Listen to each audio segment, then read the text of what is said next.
Hello once again, my minions. Welcome to another Gundam action figure review. My name, of course, is Rich. Welcome. Okay, today I'm going to be reviewing the God of Death, otherwise known as Gundam Deathscythe.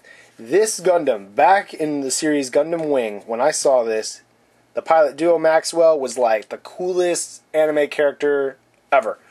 I have no idea why, because he also had a huge, massive ponytail, and that always bugged me, but whatever, you know, if he wants really long hair like a girl, whatever, you know, whatever. I mean, it wasn't just like a normal ponytail, I mean, like, it went down, like, barely, almost to his knees, man. It was a terribly long ponytail. That's beside the point. The Gundam he piloted was sheer awesomeness and just terror. Most other Gundams that were in the series, while they looked very cool, like Heavy Arms, they were just covered in weapons, or like Sandrock, they, you know, it was a pretty all-around, rounded character. But, like, characters like Deathscythe and Epion, they just looked scary. They did.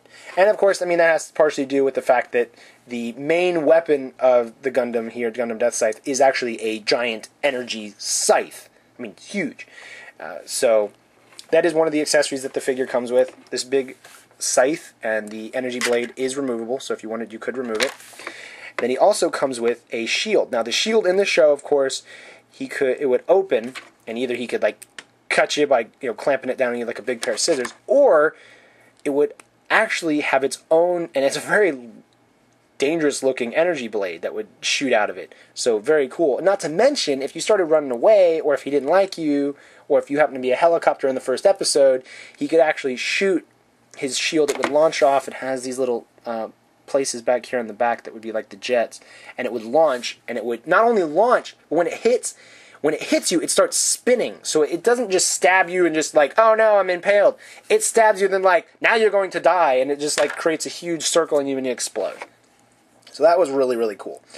But that is the two accessories that he comes with. The shield, if you want, can go on either arm, because he has this slit here on both arms that the shield just pops right into. So I like that you can have a little bit of custom, you know, you can decide, okay, maybe I don't want it on the left arm today, maybe I want it on the right arm, you know, whatever. He does have a place here on the back, just under the main thruster or jet, where you can actually put the scythe and just kind of click it in there, and then it'll stay. Now, I've seen, this is the American version of the figure. This came back out in 2000. Now, I've seen Japanese version, I believe, of the exact same figure, and it came with, because in the show, here's the scythe, right? Well, in the show, it would actually kind of like shrink.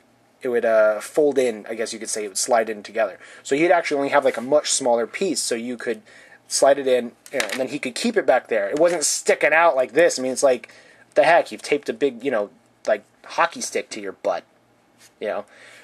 So in the American version, we still got many of the same features, but we didn't get the same part. So I don't know why, but okay. Detail the figure. Very nice. Now, the gold you'll see on him, I actually repainted, because the gold on mine, there was a part of it that was messed up, so I'm like, yeah, I'm going to go paint all of it. So I painted all the gold over, even on the shield.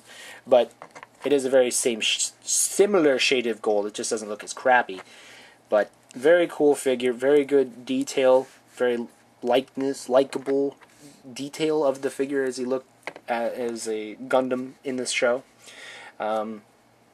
Articulation-wise, the head is on a ball joint, so you can look either direction, all up and down, a little bit up and down in action there going. The arms, if you have the shield, it kind of limits a little bit of how high it can reach, but obviously it doesn't stop anything about how far it can reach. So you could rotate it 360. It has articulation just below the bicep, then at the elbow, and then the hands rotate. Waist articulation, there's a little bit, but the pieces kind of here kind of hit, so you can get him to be like all turned, and oh my gosh, my piece just popped off. Oh goodness, that's probably why it wasn't turning. See what you guys made me do? You made me break it. Oh my gosh. And it's fixed. Okay. So be careful if you try to turn his waist. The legs here, you can kick them up to around there, kick them back. Can't really go back too much because, oh my gosh, I'm going to have to glue you. I'm positive now. We'll glue you. Get in there! Oh, so many bad jokes, I'm sure that comments are going to be. There we go. Anyway, got that fixed now. The knee has a good amount of articulation. There is no rotation here except at the hip. Then the foot rotates as well. Then you also have this here, these panels that can go up and down on his feet. Kind of like the wings on his feet. So, paint job isn't the best, especially when you compare it to the Japanese. The Japanese versions always are just beautiful because the detail they painted him is just great. But he is a very cool figure. And if you wanted, because this is very important for me, the scythe can actually be held by both hands. So if you tried to do something like back in the show, and, you know, that always irritated me with a figure if, like, you could never get them to hold their weapon. Oh my gosh, that bugs me to no end. But here, he actually can hold his scythe, and you can get it in different poses and everything. But super, super cool figure. And then the little jets up here also move. Very cool figure. I recommend it for anybody who's a fan of Duo Maxwell from the series. Very awesome. It is a little difficult to come by, obviously, now because it came out in 2000. So, very cool figure nonetheless. But just saying.